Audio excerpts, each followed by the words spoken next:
So again, my name is Dmitry Gorodnich, as you have heard already, and I am having two streams here, one on Zoom and one on Facebook Live.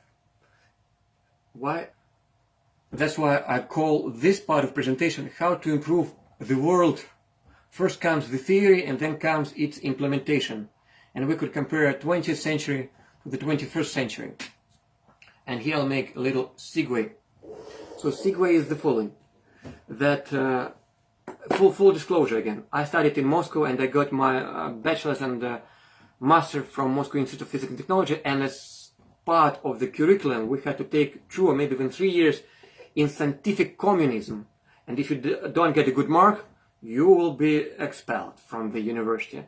So we've taken we've taken this course, and again, I don't remember anything about this course except that the book was so heavy, so big. It has volumes, it has proceedings of Vladimir Lenin, Karl Marx, all these theoreticians in scientific communism, it's called.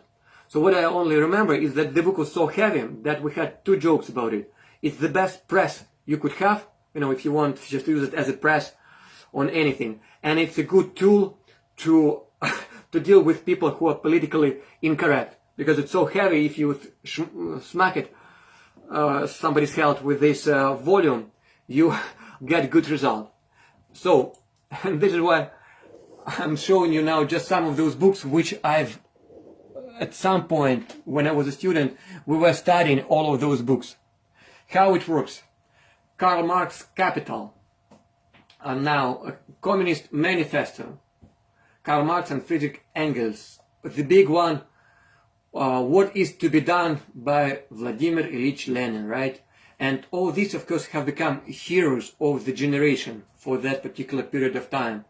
Then, of course, there are many more books from Lenin and Karl Marx, Friedrich Engels, One State and the Revolution here. I hope you can see it here, right? Let me just, So, do you know how many volumes have been written by Lenin? I think, if my memory is not mistaken, 28 volume, and Karl Marx is the same. And now, they were writing it not in one day. They were having an organization of people dedicated to improving the world. They look at the injustice done to poor people who didn't have anything. They looked at the rich people who were becoming even richer. And so they built, first it was First International Organization, then it was the Second International Organization, and you can see it was created in the end of 19th century, and then eventually it was replaced by Comintern, Communist International Organization, which was advocating for the improvement of the world.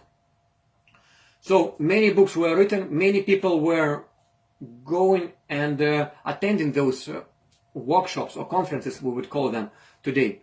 And in fact, I will put a link. I will put a link on the website here, because it's very interesting actually to read this history. They were meeting regularly, annually, people from different countries, and thinking about how to make the world better. How at that time there was no problem with population. There were no problem with maybe greenhouse effects or global warming. There was a problem of poor people who didn't have rights and rich people who apparently had too many rights.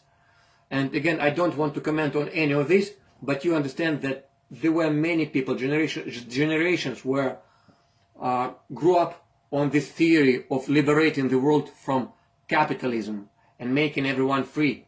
So, Communist International, Second International, and then what we're having now? We have now what's called World Economic Forum, right? So, and this is where it's very interesting. What are the theory books which we have right now? All of these books, I have to say, actually they're very interesting to read.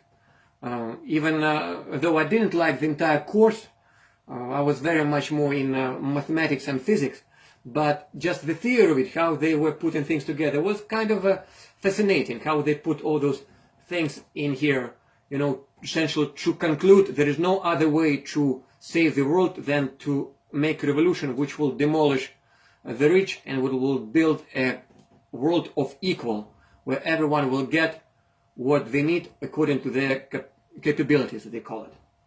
Right? So now we have also very smart people, extremely smart people, geniuses, I would say, who are thinking about how to improve the world. And one of them you probably know very well, Bill Gates. The other one is Klaus Schwab.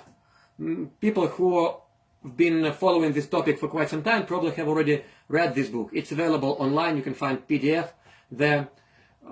Just search PDF. This one I don't think you'll find PDF yet. But again, they tell you their vision. And their vision, in particular Bill Gates, we had an episode on that, and you can follow also John Campbell on YouTube. He has a very nice episode on Bill Gates where he is essentially joking that Bill Gates is very sad. The episode is called Bill Gates is Sad, because vaccines do not work as good as natural immunity, quote unquote, from Bill Gates, right? So that's the vision of Bill Gates. So everyone will be immunized because people don't have a discipline. Some my friends are saying. We cannot force everyone to be vegan or vegetarian or even exercise. We cannot force anyone to quit smoking and do ice water dipping. You know, that's my favorite, one of my favorite people currently living, Wim Hof. And we can talk about that as well. But you cannot force people to start living healthily, but you can force them to do a vaccine. Because you can force it very easily. You just tell them either or. It's ultimatum. Either you lose everything, your well-being, or you will get jabbed. So that's how it essentially works. Now, of course, in different countries, they show more mercy. In Canada, it seems like it's one of the countries which shows less mercy to those people who choose healthy lifestyle over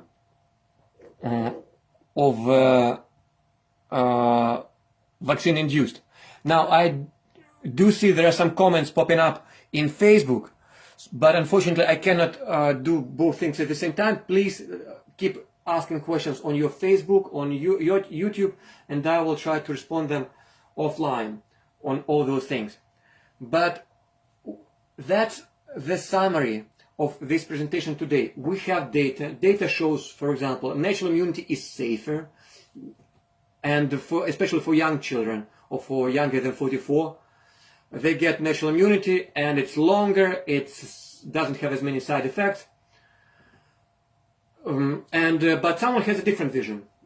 And okay, have a look and have a nice read on that book, and we could potentially have a discussion about their vision, because this, what we see now, it's implementation of their vision. We do see that if we just put the data from the last 2 months, we do see that 3 doses actually make it worse compared to 1 dose, right? And even compared to 2 doses. So the 1 dose seems like to be the safest in terms of saving from COVID deaths. Again, off COVID or with COVID. And the numbers are right here. So that's the summary of this presentation. Now, just a quick note here. So who would be our heroes? So these were the heroes they were praying for in Soviet Union. You would see their portraits in every classroom. Marx, Engels, and Lenin. Now we see other heroes of our time. I'm not going to say their names, but think of, because when you go to their website, it's fascinating. This World Economic Forum is fascinating, really. Push to reset the world. They have beautiful charts. They've been working on it since 1971, which incidentally is when I was born. So they have a theory on how to save the world. Now, what they're saving it from, I don't know exactly. I have not read the entire book. But again, please send me your comments, what they're trying to save the world from, whether it's a good way of saving it, and maybe we could allow people a choice. You smoke or you don't smoke. You do ice water swimming or you don't. You want to get jabbed to get yourself safer, or maybe you'll find other ways to get yourself safer. So anyway, that's the bottom line of this discussion. And to end it, what are the sources of reference we could use? Of course, there is Bible, and it has many very good quotes of very intelligent people. Whether you are Christian or not, it doesn't matter.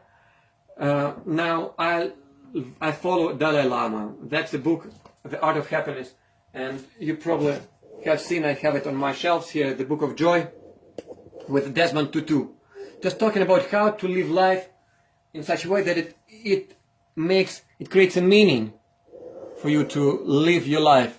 You don't want to do any bad decisions, and this is what I'm trying to do here. My objective here is not to make a bad decision, not to support evil, but to support good. And right now the data seems to be showing that something is not good. Something is really not good, because even if we cannot talk about it safely and we start calling each other's names and use ultimatums to either suicide, fiscal suicide, or get jabbed, then of course it doesn't seem to be right. That's why we also started creating this newsletter. Again, I remind everyone that please go and sign for this newsletter. And another thing I wanted to say, that we have a guideline on how to submit side effects. So please, we built this portal, not even myself, but with the feedback and help from other colleagues of mine. Please go there and share it with everyone, because somehow people get kidney injuries, people get arthritis, all sorts of issues happening after the vaccine, and they cannot report it. But no, you can, and you will be actually, they will thank you for doing that. Health Canada will thank you for doing that if you take your time, and please go ahead and report it. So it's right here. I hope that's informative enough. Let me quickly just look into the questions, if there are any questions here. I will leave everyone with this beautiful image of Dalai Lama and the Bible. I will invite everyone to start searching for theory in not only in the books of people who are making money out of it, but also people who are not making money out of it, who are really actually willing to sacrifice their livelihoods and even jobs, and trying to search for truth and justice here. Okay, thank you everyone for watching. Have a good weekend. I'll see you next Wednesday and Friday. And again, we'll be having always 2 streams, Zoom and Facebook Live. Another comment: if you would like to help me to record those sessions, or in any way to publish these newsletters or check the data, please send me email dg@ivim.ca, because even to record the session might be better if you record it on your end, the Zoom session, and then it will just save me time and it will be of better quality, because currently I'm trying to do too many things at the same time. So we do appreciate any questions, any feedback. Donations are also very helpful. There is a link for donations here, or volunteering your help. There are many ways to share your resources. People really, not only just myself, many people are sharing their resources to help each other in many ways in these difficult times. And we even have not talked yet about Ukraine, right? So that's a separate issue, and I have to say Ukraine started before COVID. Russia invaded Ukraine way before COVID, so this has to be understood. And of course Russia is very opportunistic. It will use any, in particular such a very important issue as a COVID pandemic, vaccine, whatever, to boost the ranking in the world. But please, again, remind yourself about the Holocaust in 1930s, what they have done to Ukrainians. Remind yourself about how they invaded Ukraine in 6 years ago, Donbass. So the war started not in February, not with COVID. It started before that. And when I see, of course, the postings linking Zelensky or Ukraine with the World Economic Forum, it makes me really sad, because every leader would like to help its country to develop its country, and every leader is doing their best to help, and Zelensky is showing right now the moment of courage and also wisdom and how he is dealing with that. Please support both Ukraine. Please do not support Russia invasion. Please never support any violence, whether it's by police towards civil people, towards peaceful protests, whether it's again any invasion. It can never be supported. But I guess you could support this seminar, you could support this channel, Twitter, Substack newsletter. It was awesome talking to you. Thank you everyone very much for being with us. Hope you will spread the news. And we have election in 3 weeks. Remember, in Ontario, keep asking these questions to your candidates. Will they talk about this? Are they ready to challenge the messages which are brought to them from above? Show them these graphs, which I'm showing now to Mona Nemer, Chief Science Advisor. Ask their opinion. If they're trying to avoid the topic, then you know this is not the candidate who will support you when the things will become worse. And again, we're using right now this machine learning approach to predict what will be happening in the future. We see how the government, fourth government in Ontario, Trudeau in Canada, but again, it's not about Canada, in many other countries, how they were trying to introduce new bills to force people to make it so that citizens don't have a choice. They don't have freedom. Well, now we are talking the choice of life, living a healthy life, a choice of choosing what is better for your health, for your death, or for your life. The key choice, and there is, now we know each Canadian has a right. It's from the Bill of Rights. Not the Charter of Rights, but the Bill of Rights. You as a human born Canadian, you have right for life, for choice, for religious freedom, for assembly. So exercise your right. Don't give it up when people are telling you you do not have rights. When they're telling you because of pandemic or whatever, blah, blah, blah, we take this right from you. No, there are some rights which never can be taken from a human being, especially in a democratic country such as Canada, where we are fortunate to live in still. Although, if we cannot improve the situation, many people might be living in Canada, and this is the reality here as well. Thank you, everyone. Please keep sending your questions. Have a good weekend. Have a good weekend. Yeah.